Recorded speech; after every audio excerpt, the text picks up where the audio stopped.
क्या हुआ जब अयोध्या यात्रा के दौरान एक साधु को बस से उतार दिया गया। उसके बाद सभी लोगों ने वहां जो चमत्कार देखा, उसे देखकर आपके पैरों तले जमीन खिसक जाएगी, क्योंकि वह साधु महाराज ने एक ऐसा चमत्कार किया जिससे बस ड्राइवर के साथ साथ सभी यात्रियों के रोंगटे खड़े हो गए। आगे बढ़ने से पहले अगर आप भी राम भक्त हैं तो वीडियो को लाइक करके कमेंट बॉक्स में जय श्री राम जरूर लिखें। ऐसा कहते हैं जब प्रभु श्री राम के मंदिर को मुगल आक्रांताओं द्वारा तोड़ा गया था, उस समय 4000 संतों ने इस मंदिर की सुरक्षा के लिए अपने प्राणों का बलिदान दिया था। यानी इस भूमि को संतों के बलिदान की भूमि भी कहा जा सकता है।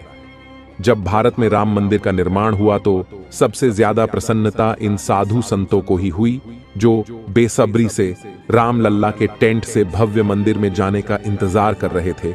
इसी कड़ी में 22 जनवरी 2024 को रामलला की प्राण प्रतिष्ठा का समारोह होने वाला था। ये काफी भव्य समारोह था जिसमें देश विदेश के कई बड़े दिग्गज लोग शामिल हुए थे, जहां पर हमारे प्रधानमंत्री नरेंद्र मोदी व अन्य साधु संतों की उपस्थिति में रामलला की प्राण प्रतिष्ठा का कार्यक्रम भव्य आयोजन के तौर पर किया गया। लेकिन कहते हैं ना, जब भी राम अयोध्या आते हैं उस दिन दिवाली जरूर बनती है। ऐसे में कई सारे चमत्कार हमें अयोध्या में देखने को मिले हैं। उन्हें में से एक चमत्कार तब हुआ जब इलाहाबाद में रहने वाले एक दिव्य साधु बस के माध्यम से अयोध्या जाने के लिए रवाना हुए। वे उत्तर प्रदेश की एक सामान्य बस में बैठे हुए थे, लेकिन उनके पास कोई टिकट नहीं था। वह काफी दिव्य और सिद्ध साधु थे।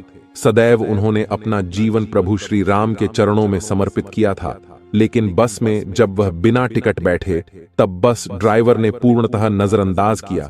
लेकिन जब वह आधा सफर तय कर चुके थे तब बस कंडक्टर उनके पास टिकट मांगने के लिए आया। लेकिन उन साधु महाराज ने कहा कि साधु तो चलता भला, मेरे पास कोई पैसा नहीं है। मैं सिर्फ तुम्हें आशीर्वाद दे सकता हूं कि तुम्हारा व्यापार दिन दुगनी रात चौगुनी तरक्की करे। लेकिन वह बस कंडक्टर बहुत ज्यादा गुस्सा हो गया और उन साधु महाराज का मजाक उड़ने लगा, क्योंकि वह धर्म से एक मुसलमान था। उन्हें खरी खोटी सुनने लगा और उनका हाथ पकड़कर उन्हें बस से बाहर निकाल दिया। वो इलाका काफी जंगली इलाका था, लेकिन वे साधु महाराज जरा भी क्रोधित नहीं हुए और सामने एक शिला रखी हुई थी। वे उस शिला पर जाकर बैठ गए और राम नाम का जाप करने लगे। और चमत्कार कुछ ऐसा हुआ कि जब बस को पुनः शुरू किया जाने लगा तो बस चालू होने का नाम नहीं ले रही थी। सभी के मन में यही सवाल था कि इलाहाबाद से लेकर इस स्थान तक बस एकदम सही थी और आखिर अभी शुरू क्यों नहीं हो रही है। तकरीबन 1 से 2 घंटे बीत गए। सभी तरह के मैकेनिक आ गए और बस को ठीक करने का प्रयास करने लगे, लेकिन बस तो सही होने का नाम ही नहीं ले रही थी। ऐसा लग रहा था मानो बस उसी जगह पर जम गई हो और किसी की इच्छा के बाद ही आगे बढ़ेगी।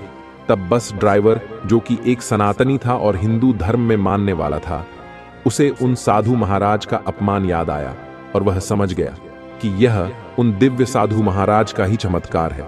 जब से हमने उन्हें इस बस से अपमानित करके बाहर किया है, तभी से यह बस बिगड़ी है। तब उन्होंने उस मुस्लिम बस कंडक्टर को आदेश दिया कि जाओ और किसी भी तरह उन साधु महाराज से माफी मांगकर उन्हें पुनः मना कर लाओ और बस में सम्मान के साथ बिठाओ। तो वह मुस्लिम व्यक्ति इधर उधर उन साधु महाराज को ढूंढने लगा। तभी सामने की शिला पर उसे वे बैठे हुए दिखाई दिए, जो राम नाम का जाप कर रहे थे। वह मुस्लिम युवक उन साधु महाराज के पैरों में गिर गया और उनसे माफी मांगने लगा कि मैंने जो गलती की है, मुझे उसका एहसास हो चुका है। आप एक दिव्य साधु हैं, सिद्ध पुरुष है, मुझे आपके साथ ऐसा बर्ताव नहीं करना चाहिए था। उसने दिव्य साधु महाराज से क्षमा मांगी। और ऐसा कहा जाता है जो भी साधु संत होते हैं उन्हें ना तो सम्मान का मोह होता है और न ही अपमान का भय। उन्होंने उस मुस्लिम व्यक्ति को माफ कर दिया और लेकिन बस में बैठने के लिए 2 शर्तें रखी। पहली शर्त तो यह थी कि आज के बाद तुम्हारी बस में अगर कोई दिव्य साधु या सिद्ध पुरुष बैठता है तो तुम उनसे पैसे नहीं मांगोगे। और दूसरी शर्त यह थी कि यह बस अगर अब चलती है तो बीच में कहीं नहीं रुककर केवल और केवल अयोध्या ही रुकेगी। बस कंडक्टर ने उन साधु महाराज की दोनों शर्तों को स्वीकार किया और सम्मान के साथ उन्हें पुनः बस की उसी सीट पर बिठाया। और चमत्कार कुछ ऐसा हुआ कि जैसे ही साधु महाराज बस के अंदर बैठे, पुनः बस स्टार्ट हो गई और सभी लोग पुनः अयोध्या के लिए रवाना हो गए। सभी लोग उन साधु महाराज के चरणों में गिरकर उनसे आशीर्वाद ले रहे थे, क्योंकि सब समझ चुके थे कि यह कोई साधारण साधु महाराज नहीं है। इसके बाद वे सभी लोग कुछ घंटे में अयोध्या पहुंच गए और प्राण प्रतिष्ठा के समारोह को अपनी आंखों से उन्होंने देखा। दोस्तों, कई दिव्य साधु महाराज संत देश के अलग अलग हिस्सों से अयोध्या पहुंचे, क्योंकि उनके भी पूर्वजों ने इसी अयोध्या राम मंदिर निर्माण के लिए अपने प्राणों का बलिदान दिया था। कई ऐसे कार सेवक हुए हैं जिनकी उम्र मात्र 23 से 24 वर्ष थी, लेकिन जब बात आई राम मंदिर के खातिर सीने पर गोली खाने की, तो खुशी खुशी आगे हो गए और भव्य राम मंदिर के निर्माण के लिए अपने प्राणों का बलिदान दे दिया। आज यह हमारा सौभाग्य है कि हम राम मंदिर को बनता हुआ अपनी आंखों से देख रहे हैं, इस पल को जी रहे हैं और आने वाले समय में राम मंदिर जा भी सकते हैं। लेकिन यह जो राम मंदिर का निर्माण हुआ है, उन कार सेवकों के बलिदान का और उन दिव्य साधु संतों के बलिदान का प्रतीक माना जाता है। दोस्तों, जब से राम मंदिर निर्माण चल रहा है और राम मंदिर का निर्माण कार्य खत्म हुआ है, तब से एक के बढ़कर एक चमत्कार हमें देखने को मिले हैं। और सबसे बड़ा चमत्कार बार बार एक वानर का दिखना है, क्योंकि प्रभु श्री राम ने हनुमान जी महाराज को एक आदेश दिया था कि तुम कलयुग के अनंत काल तक इसी पृथ्वी पर रहकर धर्म की रक्षा करोगे, तुम चिरंजीवी कहलाओगे और हमेशा कलयुग के अंत तक धरती पर विराजमान रहो।